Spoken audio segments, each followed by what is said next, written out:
Assalamualaikum warahmatullahi wabarakatuh. Alhamdulillahi rabbil alamin wa bihi nasta'in ala umuri dunya waddin wassalatu wassalamu ala asrafil anbiya'i wal mursalin wa ala alihi wa sahbihi ajma'in amma ba'd. Kaifa halukum jami'an? Masya Allah, Ustazah harap kita semua selalu dalam lindungan Allah Subhanahu wa Ta'ala dimanapun dan kapanpun kita berada. Nah, pada pelajaran hadis hari ini kita akan membahas tentang hadis arba'in yang kelima, yaitu tentang kemungkaran dan bid'ah. Sebelumnya bisa dibuka dulu bukunya halaman 32.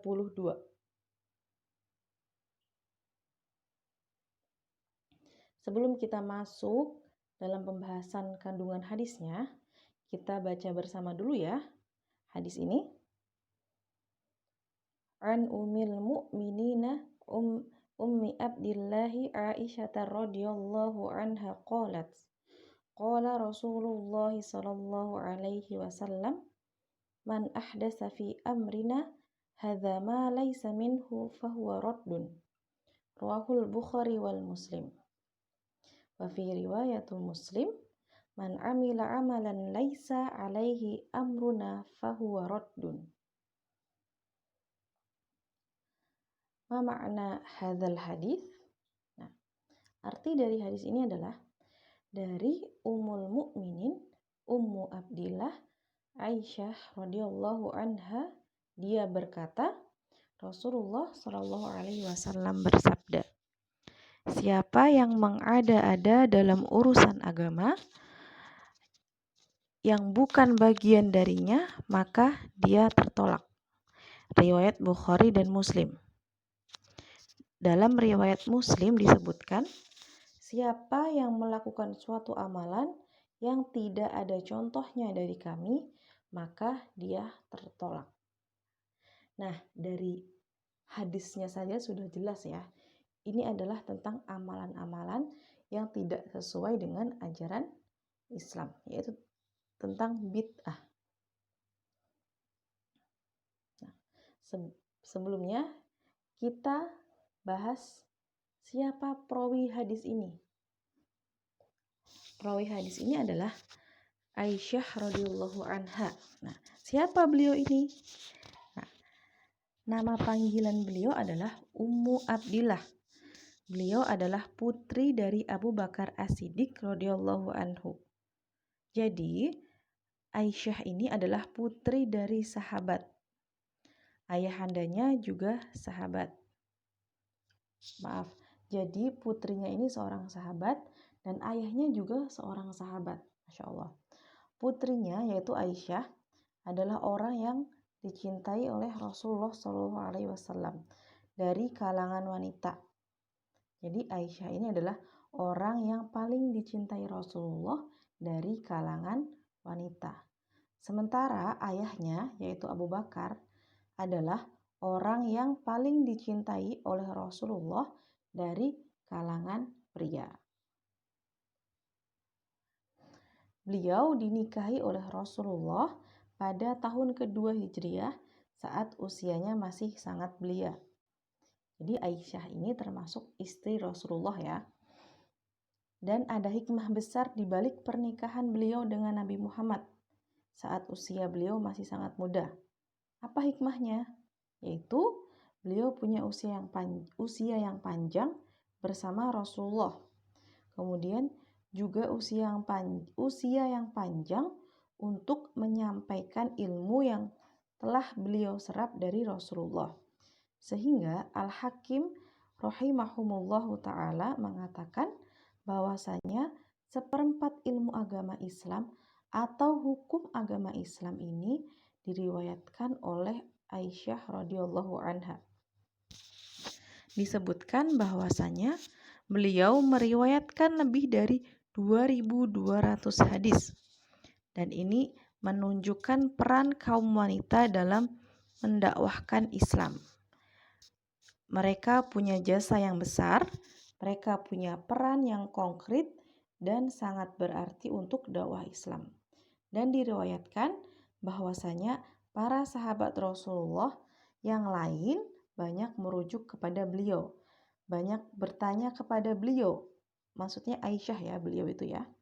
Dan kalau mereka merujuk kepada Aisyah ini, maka mereka mendapatkan jawabannya pada beliau karena ilmu beliau yang sangat dalam. Dan beliau meninggal pada tahun 58 Hijriah. Ini sedikit yang bisa diketahui dari Aisyah radhiyallahu anha, istri Rasulullah. Dalam hadis Aisyah ini yang tentang kemungkaran dan bid'ah, Nabi Muhammad SAW menjelaskan tentang hal ini. Beliau menjelaskan bahwasanya sebuah ibadah tidak boleh dikerjakan kecuali dengan cara yang diajarkan oleh Rasulullah SAW. Dan kalau sampai kita mengerjakan ibadah-ibadah itu dengan cara yang tidak pernah diajarkan oleh beliau, maka ibadah tersebut ditolak oleh Allah Subhanahu wa taala. Di sini sudah jelas ya, kalau kita melakukan ibadah yang tidak pernah dikerjakan atau tidak pernah diajarkan oleh Rasulullah, maka ibadah tersebut ditolak oleh Allah Subhanahu wa taala karena tidak sesuai dengan syariat. Kalau kita ingin beribadah, kemudian ibadah kita diterima oleh Allah, kalau kita berharap amalan kita bernilai pahala di sisi Allah, syaratnya adalah yang pertama, mengerjakan dengan ikhlas karena Allah Subhanahu wa taala. Segala sesuatu yang kita kerjakan kita harus ikhlas. Ikhlas karena Allah Subhanahu wa taala. Kemudian yang kedua adalah menjalankan sesuai dengan tuntunan Nabi Muhammad Sallallahu Alaihi Wasallam. Nah, kita masuk ke kandungan hadisnya. Dibuka halaman 33. Bisa sambil dibaca dan didengarkan ya. Kandungan hadis yang pertama. Siapa yang mengada-adakan perkara dalam Islam, apa yang bukan termasuk darinya, maka amalnya tertolak, walaupun niatnya baik. Siapa yang mengada-adakan perkara dalam Islam, apa yang bukan termasuk darinya, maka amalnya tertolak, walaupun niatnya baik. Semua bid'ah adalah tertolak, meskipun niatnya baik dan ikhlas. Jadi segala sesuatu yang kita kerjakan, ibadah yang kita kerjakan, tapi tidak sesuai dengan syariat Allah, meskipun kita punya niat yang baik, kita punya rasa ikhlas, semua itu akan tertolak.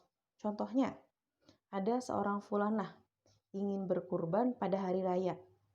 Karena fulanah ini ingin berkurban dengan yang lebih spesial dari yang lain, anti mainstream ya istilahnya, pengen terlihat berbeda, maka dia berkurban ikan paus atau berkurban seekor jerapah. Nah, ini tidak boleh karena tidak sesuai syariat. Meskipun si fulanah ini niatnya ikhlas, niatnya baik, ingin berkurban ikan paus, berkurban jerapah. Nah, ini tertolak karena apa? Karena berkurban pada hari raya itu hanya boleh dengan unta, kambing, dan sapi.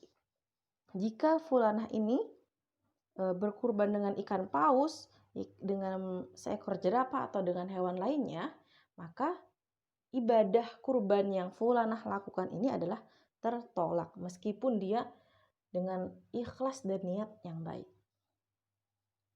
Kemudian yang kedua, siapa yang melakukan amal solih walaupun pada dasarnya disyariatkan, tetapi amalnya tidak berdasarkan cara yang diperintahkan, maka ia tertolak. Ustazah ulangi ya. Siapa yang melakukan amal salih walaupun pada dasarnya disyariatkan, tetapi amalnya tidak berdasarkan cara yang diperintahkan, maka ia tertolak. Nah, contohnya, kita masuk ke contoh. Ada fulan sedang sholat sunnah. Sholat sunnah hukumnya sunnah. Tetapi dia melakukan sholat itu ketika waktu-waktu yang dilarang. Maka sholatnya batil. Sholatnya tertolak. Maksudnya bagaimana Ustazah? Contohnya, sholat sunnah 2 rakaat setelah asar. Di antara sholat asar dan sholat maghrib itu tidak boleh ada sholat sunnah. Nah, pada saat itu ada fulanah. Dia ingin dapat pahala yang banyak. Dia sholat sunnah setelah sholat asar. Sampai 4 kali, 4 rakaat, 2 rakaat. Nah, karena dia melakukan sholat sunnahnya di waktu-waktu yang terlarang, maka ibadahnya tertolak. Contoh yang kedua, siapa yang berpuasa pada hari raya, maka puasanya batil. Karena Allah mengharamkan seseorang berpuasa pada hari raya. Maka jikapun orang itu ingin puasa, maka puasanya batil. Puasanya tertolak. Seandainya nih, si A habis puasa Ramadan, full selama bulan Ramadan. Dia ingin pahala yang lebih lagi. Dia melanjutkan puasa di hari raya. Nah, padahal hari raya itu haram untuk berpuasa. Maka puasa si A itu tertolak. Puasanya batil.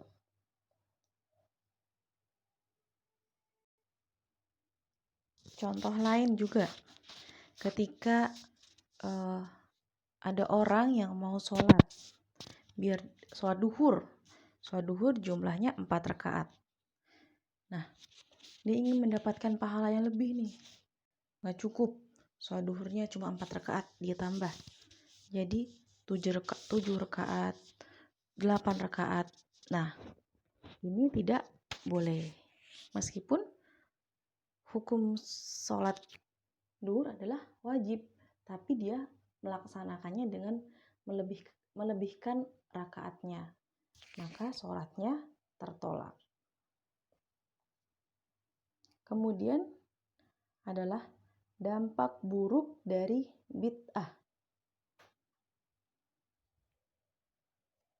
Yang pertama, bid'ah semakin menjauhkan pelakunya dari Allah. Karena kita berlaku bid'ah, maka kita akan jauh dari Allah. Karena kita sudah meninggalkan syariat-syariat Allah. Kemudian yang kedua, pelaku bid'ah tidak akan minum dari telaga Nabi Shallallahu Alaihi Wasallam. Ada hadis dari penjelasan nomor 2, aku akan mendahului kalian di Al-Haud, yaitu telaga. Dinampakkan di hadapanku beberapa orang di antara kalian. Ketika aku mengambilkan minuman untuk mereka dari Al-Haud, mereka dijauhkan dariku. Aku lantas berkata, wahai Robku, ini adalah umatku. Lalu Allah berfirman, engkau sebenarnya tidak mengetahui bid'ah yang mereka buat sesudahmu. Hadis riwayat Bukhari nomor 7049 dari Abu Wail dari Abdullah. Nah, dampak buruk bid'ah yang ketiga adalah pelaku bid'ah tidak akan mendapatkan syafaat Nabi Shallallahu Alaihi Wasallam. Ini dibuktikan dari hadis yang akan Ustazah bacakan. Sesungguhnya manusia pertama yang diberikan pakaian pada hari kiamat ialah Ibrahim alaihi salam. Ingatlah bahwa nanti akan ada sekelompok umatku yang dihalau ke sebelah kiri. Maka kutanyakan, ya Robbi, mereka adalah sahabatku. Akan tetapi jawabannya adalah, kamu tidak tahu akan apa yang mereka ada-adakan setelah kamu. Hadis riwayat Bukhari nomor 6526, 4625, 4740, 3349. Nah, tadi adalah beberapa penjelasan tentang hadis, kemungkaran, dan bid'ah. Semoga kita semua dijauhkan dari hal-hal bid'ah.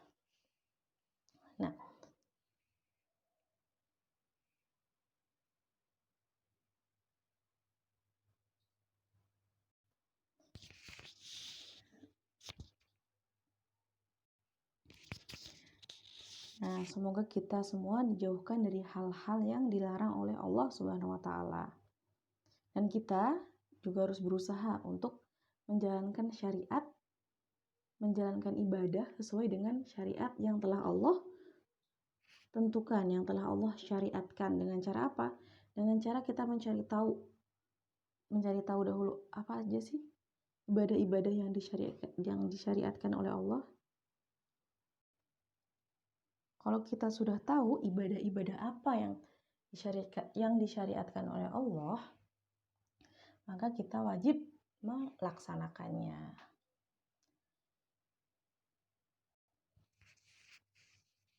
Untuk tugasnya adalah menghafalkan hadis arba'in kelima beserta artinya, dikumpulkan melalui Google Form ya, yang sudah Ustazah sediakan. Kemudian deadline pengumpulannya adalah hari Selasa 19 Januari tahun 2020. Nah, cukup sekian penjelasan dari Ustazah. Semoga bisa mengambil hikmah dari apa yang sudah kita pelajari hari ini. Jazakumullah khair. Assalamualaikum warahmatullahi wabarakatuh.